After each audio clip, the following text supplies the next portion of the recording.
You never chose to be born. And yet, here you are, breathing, thinking, trying to make sense of a world that seems to operate by invisible rules no one ever taught you. But what if I told you there's a law older than any religion, science, or philosophy that governs everything you see, feel, and experience? A law that doesn't just create realities, but can be controlled.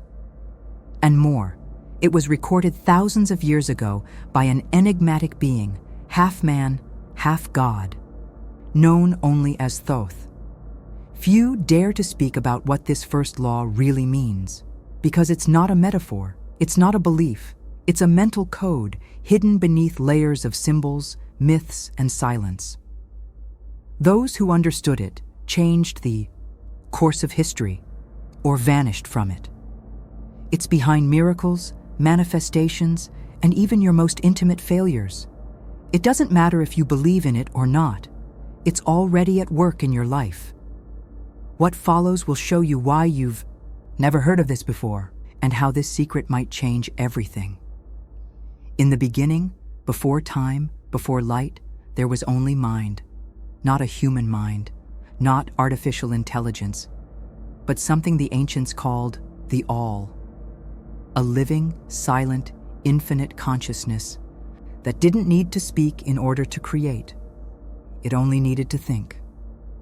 This is what Thoth, the divine scribe of Egypt, recorded in coded words that few today dare to interpret. Because he wasn't speaking in metaphors, he was describing the invisible structure behind existence itself. Imagine the universe not as a stage of matter and energy, but as a constant thought, and not just any thought, a thought so focused and clear that it becomes reality. Modern physics already shows us that everything we perceive is the result of the interaction between consciousness and information. But what if that consciousness wasn't just observing the universe, but building it, moment by moment? Where does reality end and thought begin? Thoth said, the universe is mental, not in the psychological sense we know today, but as if revealing a secret too dangerous to say out loud. Everything that exists, everything that moves, vibrates, or breathes, is just an expression of the original mind. And if that's true, what does it mean for us, we who also have minds? Are we part of that greater mind, or merely forgotten fragments of a creator still dreaming? Neuroscience is beginning to touch on this sacred wound. It shows that the human brain doesn't distinguish between reality and imagination, that a thought can trigger physical reactions just as real as any event. But why isn't this fact discussed more seriously? Why is the boundary between mind and matter treated with such caution, as if there were something there that could shake the very foundations of logic? Perhaps because, deep down, it points to a power we've always been told isn't ours. If the mind shapes experience, then what happens when someone truly understands this? Not as theory, but as an intimate certainty etched in blood and bone? Thoth didn't just know this. He recorded it, like someone documenting truth before it's erased. He saw the mind as the origin of everything, not just a receiver of ideas, but the creative source of time, space, and existence itself. The mind was the verb before the verb, the silence before sound, the void that contains the all. But if everything begins in the mind, then who's really in control of your reality right now? And more importantly, who or what is thinking? You at this very moment? Have you ever looked in the mirror and had the strange feeling that something there was watching you back? Not your reflection, but something behind it? Thoth said the universe works like a mirror. Not a physical mirror, but a living reflection of the consciousness that observes it. As within, so without. This seemingly simple phrase hides a code. Because if the outer world reflects the inner world, then reality isn't something that happens to you, but through you. Carl Jung's deep psychology called this projection, when the unconscious spills unresolved issues outward. But ancient texts went further. They suggest the mirror doesn't just reflect, it also responds. That the universe is not just a stage, but a participant. A silent intelligence that returns exactly what you mentally sustain, even when you don't realize it. That's why most people keep repeating the same patterns, the same mistakes, the same cycles. What if reality is a quantum mirror, reflecting not what you want, but what you are? Wanting something isn't enough. You have to embody it internally. What you feel deeply upon waking, fear, guilt, scarcity or gratitude, trust, abundance, becomes the ink with which reality is painted throughout your day. But who dares admit they might be designing their own prison every day without even noticing? Thoth didn't just speak with words. He used symbols, geometries, metaphors that accessed invisible layers of the human mind. To him, the mirror was a key, a portal between inner and outer worlds. And many sages who studied his writings claim he wasn't just referring to the universe as a whole, but to the life of every individual being. Because in the end, everything you see is just you, in different forms, situations, and voices. Science is beginning to brush against this same idea. Studies on morphic fields, neuroplasticity, and the observer effect all point toward an uncomfortable truth that you are the filter of the reality you live in. The mirror doesn't lie, it only returns. But just like in a dream, you can train your eyes to realize you're dreaming. And from that awareness, begin to shape the reflection. That's where things start to change, and where fear begins to show up. Because changing the reflection means changing yourself. So the question is, are you ready to see what the mirror of your life is truly reflecting? Or are you still running from your own reflection? There's a part of you that never sleeps, never questions, never judges. It just obeys. It records every word, every image, every feeling, and turns it all into silent commands that shape your reality. That part is called the subconscious. And Thoth, thousands of years before modern psychology, was already teaching how to access and reprogram this invisible force. But he did so covertly, using symbols, myths, and rituals, because he knew the deep mind doesn't respond to ordinary language. It understands another kind. While you go through life believing you're making conscious decisions, it's actually the subconscious guiding your steps based on ancient recordings. Traumas, inherited beliefs, words spoken in childhood, all of that becomes a code that dictates your relationships, your choices, your limits. Neuroscience confirms that over 90% of our daily actions are automatic. But what if these automatisms are actually commands you programmed yourself? Or that someone else implanted without you realizing? Thoth spoke of sacred writing. But what if that writing isn't just in ancient scrolls, but also imprinted in the images you consume, the mantras you repeat in your mind, the symbols you wear on your body, in your home, in your dreams? The subconscious is symbolic, not rational. That's why a symbol can have more influence over your life than 1,000 words spoken aloud. When you see a triangle, a serpent, a spiral, your body feels something, even if your mind doesn't understand. And that's why ancient culture was filled with images, because every shape, every proportion, every color was a coded message to the unconscious. Egypt wasn't just an empire, it was a mental system, a stage of instructions for the soul. Today, that sacred language has been forgotten, but it still acts. In the movies you watch, the brands you consume, the songs you repeat. What's being imprinted inside you without your consent? When Thoth spoke of the mind as a key, he wasn't referring to the logical mind. He meant the unconscious, what lies behind the curtain. And he knew that to access that part, you had to relearn how to speak to it, not with arguments, but with living symbols. Most people never learn this language, and that's why, even with the best intentions, they keep living the same dramas, as if puppets of something they can't see. But what if that language is still inside you, waiting to be decoded? What if everything you need is already silently engraved deep within, just waiting to be awakened? True alchemy was never about turning lead into gold. That was just a disguise, a symbolic curtain to protect a far more dangerous knowledge, that the human mind is the crucible where everything can be transmuted. Thoth, in his hermetic aspect, as Hermes Trismegistus, didn't write chemical formulas. He left maps for an internal mutation, a silent transformation that begins when you understand that the universe doesn't respond to what you want, but to what you are. Physics now speaks of fields of possibility, psychology of neural plasticity. Both essentially say what the ancient masters already knew. Your outer world responds to the chemistry of your thoughts.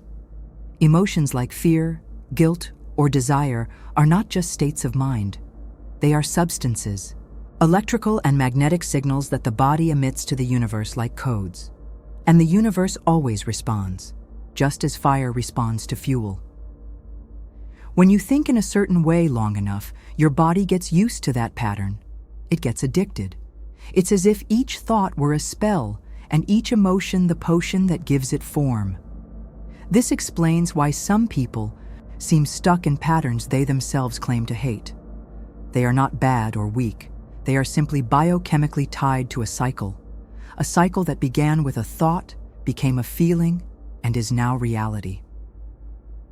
Thoth spoke of the great work, but it wasn't a pyramid, nor a sacred artifact. It was the human mind. Mastering that mind, understanding it, elevating it, that was the true masterpiece. Because an undisciplined mind is like a laboratory on fire. Everything it touches, it burns. A lucid, conscious, channeled mind, however, transforms lives. Healing happens, doors open, synchronicities arise. Not through magic, but because of laws. Mental laws. The true alchemist doesn't transform the world around him first. He begins within. And that requires courage. Courage to look at what you think, feel, and believe. And ask yourself, does this still serve me? Does this still represent me? Every time an unconscious thought is clearly seen, it loses power. And every time an emotion is understood, it transmutes. This is the gold of inner alchemy, the freedom not to react, but to create.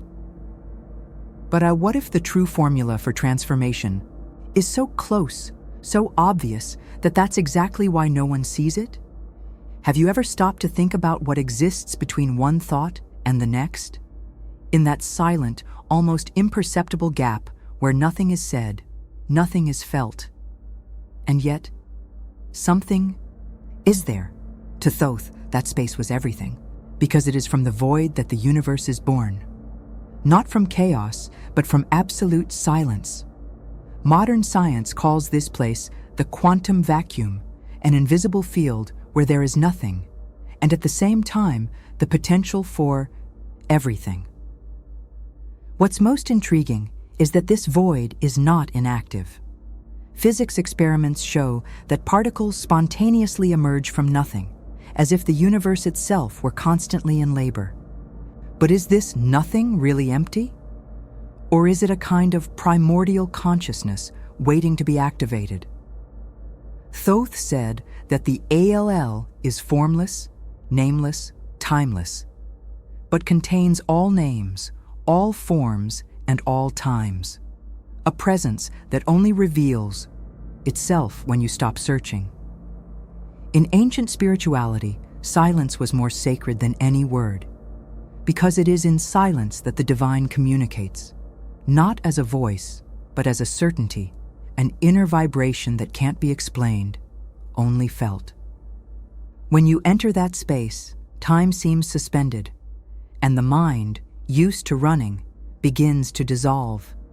That's when ideas arise. That's when the void reveals its true nature. It is not absence. It is source. It's curious how we fear silence. We turn on the TV, scroll through our phones, talk about anything at all just to avoid facing that inner space where there is no distraction. But why? What are we so afraid of finding in there?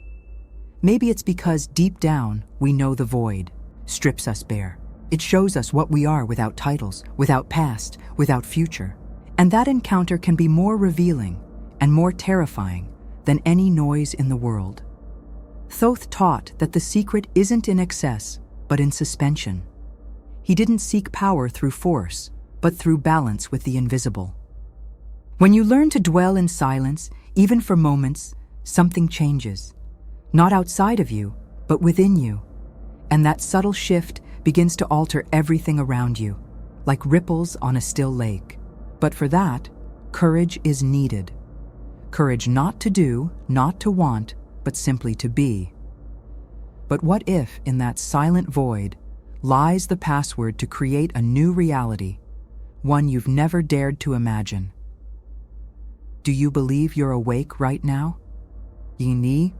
At a screen, reading these words, controlling your thoughts.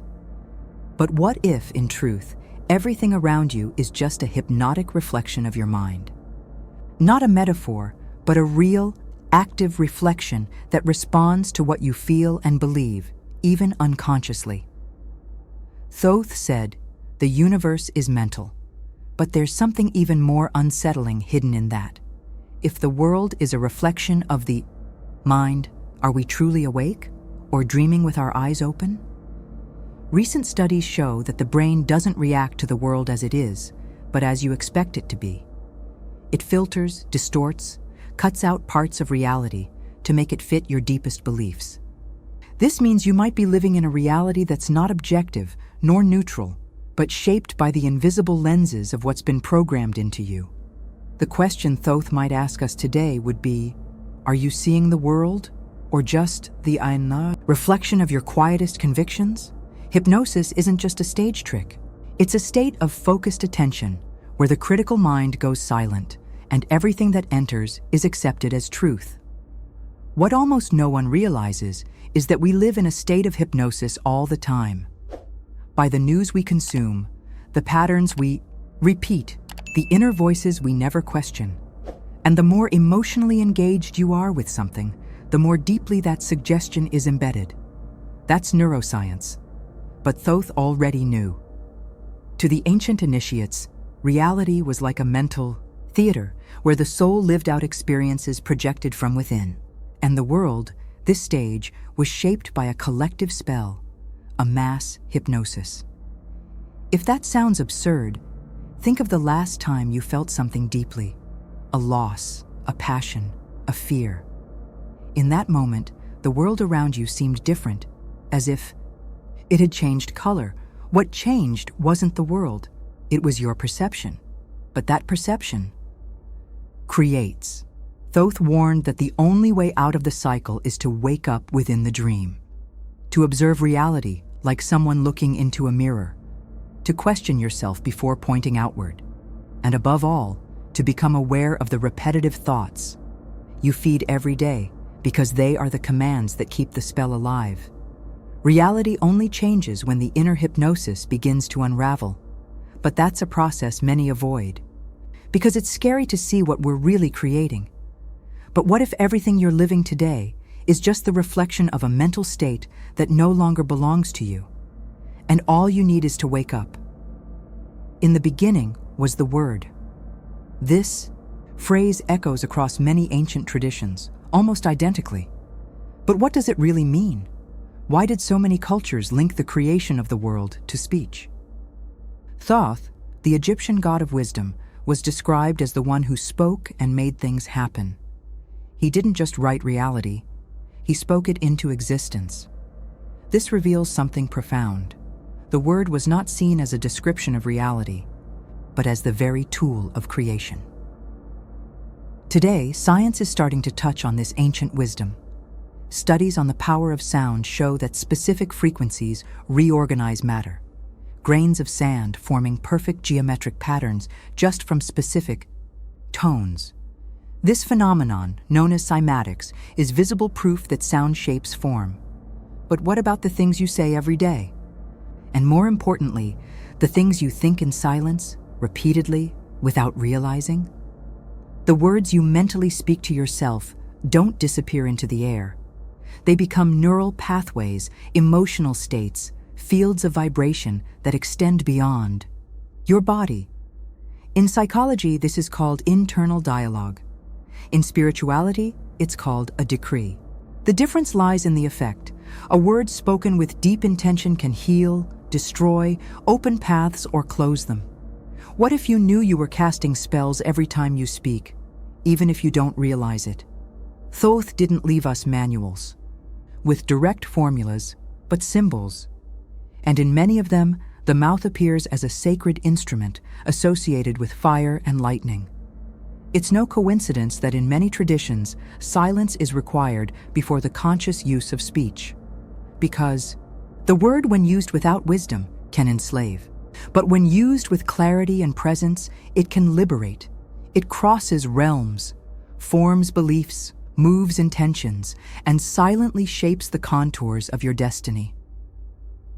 How many times have you repeated phrases to yourself like, "I'm not good at this, nothing works out for me, this is impossible"? Simple words, yet with deep effects, because your subconscious doesn't question, it accepts. And when a word is repeated, it becomes identity. And when identity becomes fixed, reality bends to it. The cycle is formed. But it can also be broken if you know where the forgotten link is. What if the key to changing your reality isn't in your actions, but in the words you've been using all along, consciously or not? You believe time is a straight line, past, present, and future, marching in sequence like obedient soldiers.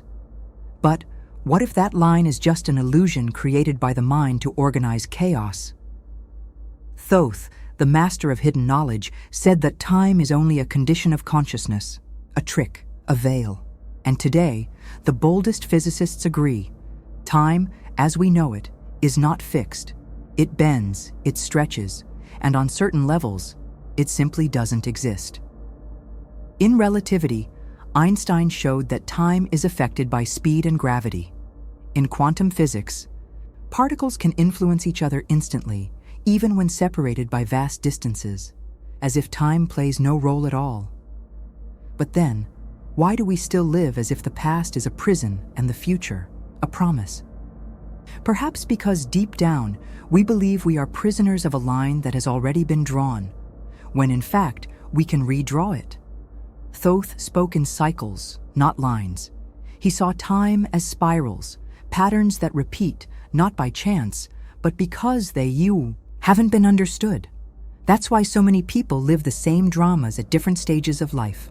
The faces change, the places change, but the story remains. The story only changes when the state of consciousness changes. The now is not a passing moment. It is the point of creation. Only here, in the absolute present, can the past be healed and the future rewritten. But living in the now requires something rare: presence.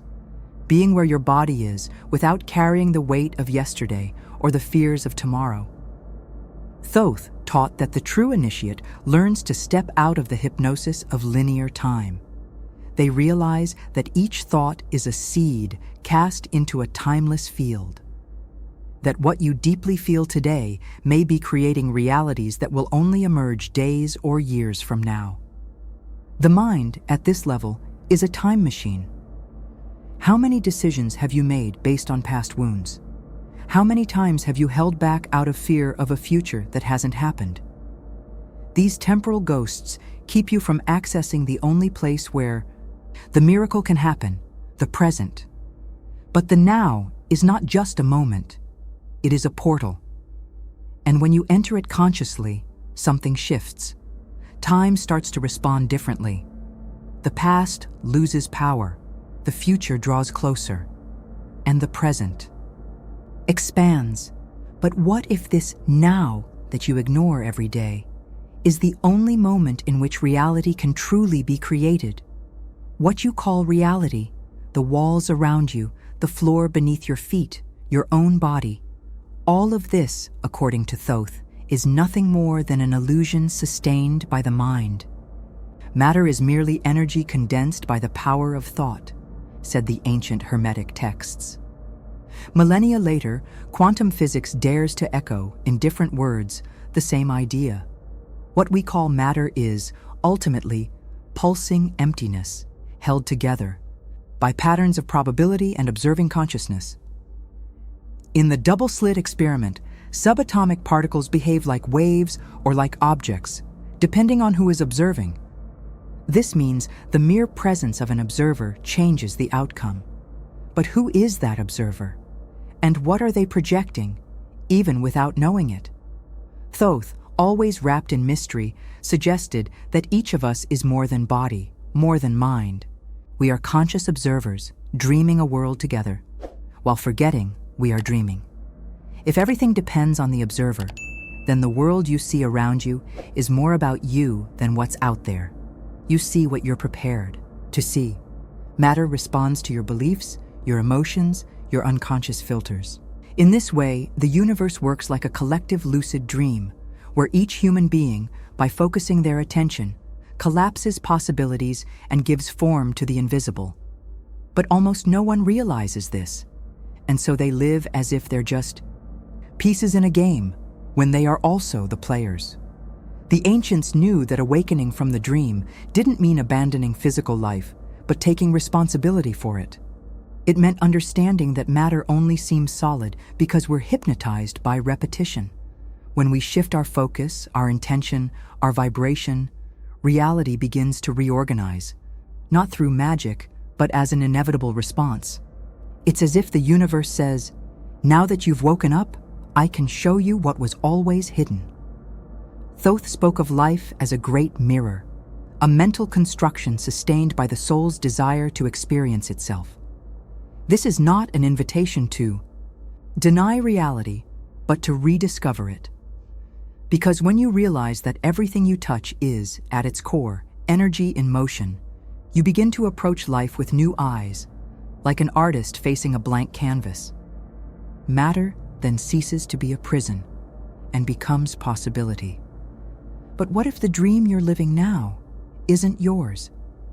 What if you're just trapped inside the reality of another mind, older, deeper, waiting for you to wake up? Imagine that every emotion you feel is a key, not a passing state, not an uncontrollable impulse, but a vibrational password that accesses hidden levels of your consciousness. Thoth, in his most veiled teachings, suggested that emotions are not enemies of reason. They are encrypted messages from the soul. And today, neuroscience is beginning to confirm emotions are not just chemical reactions. They have their own intelligence, influence decisions, shape memories, and even alter DNA function. Most people believe emotions are something to be controlled or ignored. But what few realize is that each emotion carries a map. Anger reveals violated boundaries. Sadness points to something that needs to be released. Fear protects, but also imprisons. Joy, love, and gratitude are not just positive feelings. They are states that align body, mind, and energy field with a broader reality. When you feel, you tune in, you attract, you alter. Thoth taught balance, not repression. Because repressing an emotion is like turning off the alarm without putting out the fire. It's still there, acting, accumulating in invisible layers that, over time, become symptoms, repetitive patterns, physical or mental illnesses. True emotional mastery isn't about being cold. It's about understanding what you feel and transforming that energy with conscious direction. It's about decoding what lies hidden beneath the surface. Psychology studies show that negative emotions, when repressed, tend to reinforce destructive cycles in the subconscious. But when acknowledged and understood, they become fuel for healing and change. This aligns with what Thoth taught, that the human being must know themselves completely, light and shadow, to become truly free. And in that process, emotions are disguised teachers, each bringing a piece of the truth you're trying to forget. That's why so many spiritual traditions speak of emotional cleansing, of releasing what's stuck. Because while you carry old angers, ancestral guilt, or inherited fears, you are unconsciously creating from those frequencies. And the universe, like an intelligent mirror, reflects exactly what you are vibrating. So, living with anger attracts conflict. Living with fear attracts loss. Living with gratitude opens portals. But what if the feeling you've been avoiding the most is precisely the missing code to unlock the next level of your consciousness? Right at the center of your brain, between the hemispheres, lies a small pine cone-shaped structure, the pineal gland. On the outside, it seems insignificant. On the inside, it is an ancient mystery that has endured through centuries of silence. Thoth and the ancient Egyptians symbolically represented it as the Eye of Horus, not as decoration, but as a portal. An eye that doesn't look outward, but inward. A biological mechanism that, according to many, connects human beings to dimensions beyond matter. For centuries, it has been called the seat of the soul. René Descartes, the father of modern philosophy, believed that this was where body and spirit met. Coincidence or not, it is precisely in this region that altered states of perception occur. Vivid dreams, visions, and mystical experiences. And most intriguingly, the pineal gland naturally produces DMT, a powerful psychedelic substance known as the spirit molecule, which can induce visions and a sense of unity with the universe. But why would something so profound be hidden? Inside our own brain? And why, throughout history, has there been so much effort to discredit or ignore this structure? Perhaps because, once activated, the pineal allows humans to stop relying on external truths. They begin to see for themselves, and that awakening is dangerous to any system that prefers to keep people in the dark. Thoth himself said, "The gates of heaven open to the one who learns to see without the eyes."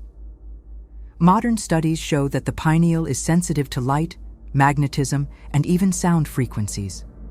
In some Eastern traditions, it is believed that deep meditation, absolute silence, and certain sounds can stimulate its activation. Not as an instant miracle, but as a reconfiguration of perception. Reality begins to expand. And what once seemed solid and separate comes to be perceived as energy in motion, all interconnected by something invisible but real. Thoth, in his Hermetic writings, spoke of the narrow gate that leads to the inner light. It's possible that he was referring to this very center forgotten within us. A point where time dissolves, the ego quiets down, and consciousness opens to something far beyond logic. But activating this gate requires preparation, because whoever crosses that threshold never returns the same. They begin to see the world with new eyes, and that changes everything. But what if your perception of reality is not limited by what you know, but by what your pineal has yet to awaken? What do a flower's pattern, a galaxy's spiral, and a snail's shell have in common? An invisible order, a pattern that repeats with almost impossible precision, as if someone had left a hidden signature in everything. Thoth, the master of sacred knowledge, spoke of these forms as keys. He saw geometry not as a cold science, but as the language of the invisible, a language that shapes reality long before human consciousness can perceive it. The golden ratio, the divine proportion, the triangle, the spiral. These are patterns that appear everywhere, from micro to macrocosm. And it's not just about aesthetics, it's frequency. Its vibrational structure. Today, we know that form influences the energetic field of everything that exists. A sound can create a shape. A movement can generate a field. What Thoth seemed to teach was that the universe was built on sacred forms, living codes that maintain the balance between the visible and the invisible. The fascinating and frightening and thing is that most people live surrounded by symbols they don't understand. And even without understanding, they respond to them. Geometry, when used with intention, can heal, elevate consciousness, or manipulate. That's why in all ancient cultures, temples were built with mathematical precision. Not for beauty, but because every angle, every proportion emitted a specific kind of vibration. Resonating in harmony with those forms was considered a direct form of connection with the divine. Thoth didn't use words to reveal certain secrets. He drew. Because the subconscious understands images long before it understands sentences. And if you pay attention, you'll see that many of the symbols surrounding you today, in logos, architecture, design, carry patterns that act upon you in silence. They evoke sensations, thoughts, and even emotional states. What looks like mere decoration may actually be a subtle command, a constant influence, a form of programming. Modern science is beginning to confirm that geometry affects matter and energy. The structure of DNA, for example, follows nearly perfect geometric patterns. The human heart, when in a state of emotional coherence, emits waves that form electromagnetic mandalas. Nature has known this for billions of years, and somehow, so did Thoth. The question is, why was this knowledge hidden? And who is still keeping it hidden today? But what if the shapes you encounter in your path aren't random? What if every symbol is actually a call, waiting for you to remember what you already knew before you were born? What you think, feel, and believe doesn't stay just inside you. It radiates, vibrates, emits. Science already recognizes that the human body, especially the heart and brain, emits electromagnetic fields that extend beyond the skin. But what does that have to do with Thoth? Everything. Because in the Ayubo texts attributed to him, there's a powerful phrase: "Where your mind is, there is your reality." That's not poetry. It's a precise description of how the mental field shapes the world around you. When you hold a thought with emotion, you generate a field, and this field, invisible but real, interacts with your environment, with people, with situations. It's as if your mind constantly emits an energetic signature, and that signature attracts everything that's in tune with it. Love attracts love. Fear attracts limitation. This isn't superstition, it's physics. What we call the law of attraction is actually a superficial description of a much deeper mechanism, the magnetism of consciousness. Thoth said that thought is a force, not in a vague sense, but as energy in motion, affecting matter, time, and space. When your mind is chaotic, confused, negative, your field becomes disorganized. You lose coherence. Things stop flowing. Paths seem blocked. But when there is clarity, focus, purpose, the field aligns. And when mind, emotion, and action vibrate in the same pattern, reality begins to adjust, like a magnetic field drawing iron filings into place. Research from the HeartMath Institute shows that the heart has a field thousands of times stronger than the brain's. And that states like gratitude, compassion, and forgiveness not only improve health, but also create a field of coherence around the body. Now imagine combining that with conscious intention and mental focus. This is what the ancients called a high state of creation. A human being aligned with themselves literally becomes a point of influence in the surrounding field. Thoth didn't separate mind, emotion, and body. To him, it was all one thing: vibration. And those who learn to regulate their vibration learn to change what they attract. Reality stops being random. Coincidences become responses. And you begin to realize that the world around you is merely echoing what you're emitting, not as punishment or reward, but as reflection, as resonance, as pure magnetism. But what if the blocks in your life aren't external, but just distortions in the field your mind is generating without you realizing? Since the dawn of humanity, there has been a belief that knowing something's true name gives you power over it. This idea appears in myths, legends, and spiritual traditions across cultures. But Thoth went further. He said that everything that exists has a sacred name, an original vibration, a primordial sound that defines its essence. Not the name you were given at birth, but the hidden sound that sustains your existence. The name that, once spoken, consciously activates who you truly are. In physics, we know that everything vibrates. All matter, every atom, emits a frequency. And sound is just vibration made audible. If everything vibrates, then everything can be translated into sound. And this is where the mystery begins. Could there be sounds, words, that contain within them the structure of reality's creation? Mantras, prayers, ancient names of deities might not be just spiritual expressions, but acoustic formulas that activate specific mental states and energy fields. Thoth was the Lord of Words. In many traditions, he wasn't just a scribe, he was the keeper of the creative verb. He knew that speaking is more than producing sound. It's projecting intention. It's condensing vibration. That's why, in Egypt's mystery schools, apprentices spent years in silence before learning to speak consciously. Because a word used without clarity becomes noise, but used with purpose, it becomes a seed. And a spoken seed can become destiny.